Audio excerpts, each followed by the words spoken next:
The United States and Switzerland announced a framework trade agreement on Friday that includes Washington slashing its tariffs on imported Swiss products to 15% from 39%. The deal also includes a pledge by Swiss companies to invest $200 billion in the U.S. by the end of 2028. The agreement puts Switzerland on an equal footing with the European Union. Here's Swiss Economy Minister Guy Parmelin. Dieses Abkommen ist eine große Erleichterung. This agreement is a great relief for our economy.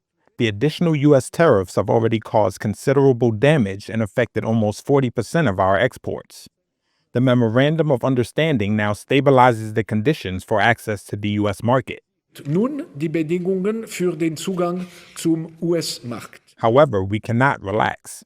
This non-binding Memorandum of Understanding is to be transformed into a legally binding agreement in the coming months. Rechtsverbindliches Abkommen umgewandelt werden.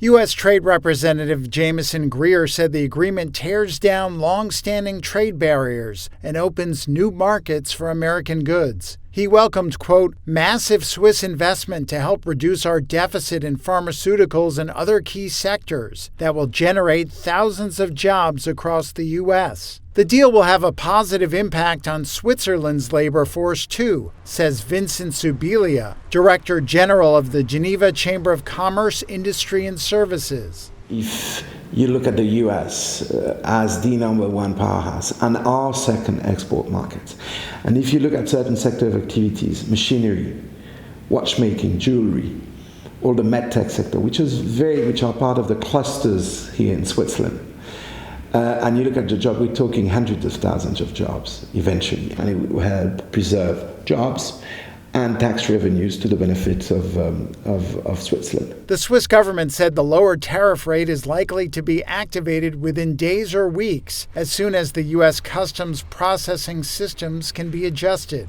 A White House statement said they aim to conclude negotiations to finalize the trade deal by the first quarter of next year.